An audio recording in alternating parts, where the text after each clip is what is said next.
So let's talk about monetization a little bit. When is the right time to actually go out and get sponsors? What's that like magic number of downloads where you should really be thoughtful about that? Sure. So there's different schools of thought. Monetization for advertising is based on a CPM. So it's basically you get paid a fee per thousand streams. Mhm. So until you get up into like the say 50,000 streams per episode, you really won't make that much money to send someone away from you to go buy something. So, I'm always telling podcasters there's other ways to make money with your podcast. And I know as podcasters, we spend all this time making this content, and at some point we want to be rewarded for it. So I understand why people would want to get a sponsor in the first place. However, I think that getting a sponsor is like telling somebody to walk into your store and then tell them that there's another store to go to before they shop around, right? So I think that the ways that podcasters who aren't getting 50,000, and I'm not getting 50,000, you might be getting 50,000, but most people aren't getting those numbers. So there's other ways to monetize. The first way is to simply do affiliate sales. So promoting the things that you love and use, like you actually really use, and sharing that with people is super magnetic. And if you can get paid when people click a link to buy the things that you love and use, is a great way to start monetizing your podcast. So there's Amazon, there's all kinds of different affiliate companies that you could start to do that with. There's other ways to monetize, like building your own course and selling your own course, right? I always am perplexed at podcasters wanting to send someone away to buy something else. Make your own product. There's probably something that people ask you for all the time, your expertise. How do I do this? They keep asking you. That's the world telling you, or the universe telling you, that's what you should make a course about. And you can make this digital course. It costs you, you don't have to press anything or manufacture anything. Spend a little time and lead people to your course or your service. Does that make sense? No, it makes a lot of sense. I think that for me, the process of being a successful podcaster is this improvement in perpetuity, right? So if you're a brand new podcaster, you probably shouldn't even be thinking about monetization just yet. Just focus on the quality of your show, like we started with. And affiliate links are super easy, lightweight, like you mentioned, Amazon. The Audition, Adobe Audition. There's a lot of good ones, right? But building out a course takes a lot of time, a lot of effort. That might not be day one. Maybe that's in your 3-year plan, right? Sure. Your plan. Yeah, I think it's chicken and the egg, right? And I truly think that the audience comes before monetization. So you need to spend some time, just build a community and an audience and make really great episodes. And then you'll have an opportunity to sell. You have to remember, we're sold, hundreds of times a day. Billboards, Facebook ads, pop-ups.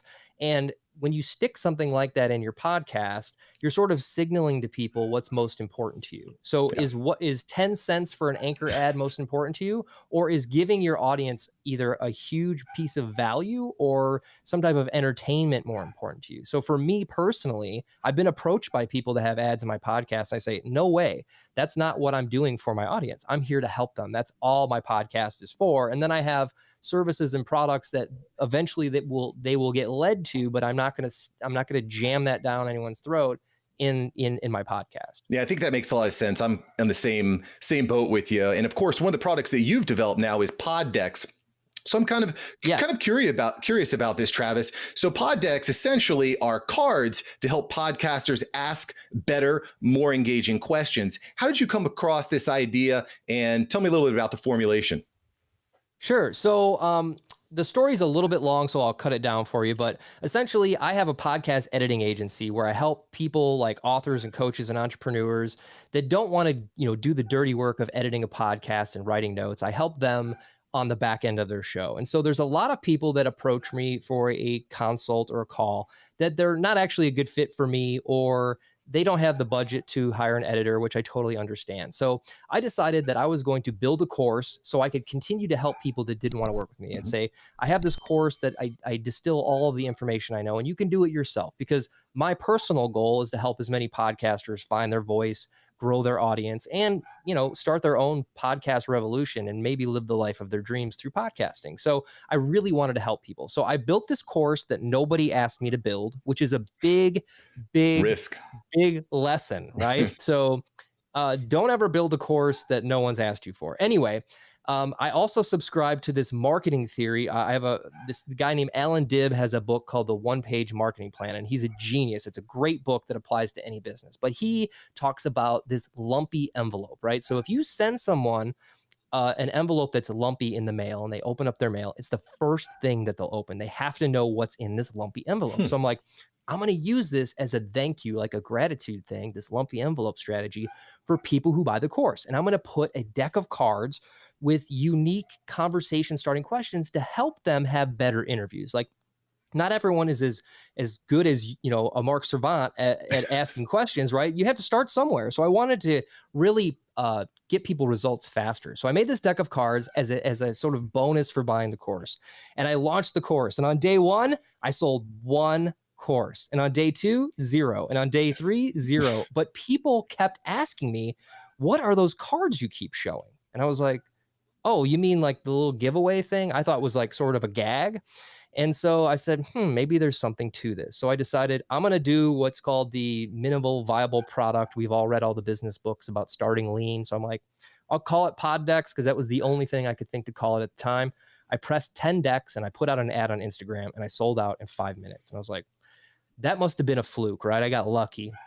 So I pressed another 100. I ran the same ad and I sold out in a day. And I was like, okay, this is something that's going to help people transform from starting out as a podcaster to gaining confidence to having ideas to being able to plan episodes. And here I am today, just about a year after this came out, where we've got multiple decks as products and now a mobile app that you can download to your phone and use these prompts to either engage your audience on social media or have really interesting conversations or plan episodes. And it's just one of those things where when I look back at it, I could have just said, I'm not going to do that. I'm not going to listen to what people want. But I pivoted and I said, okay, enough with the course. I'm going to focus on this.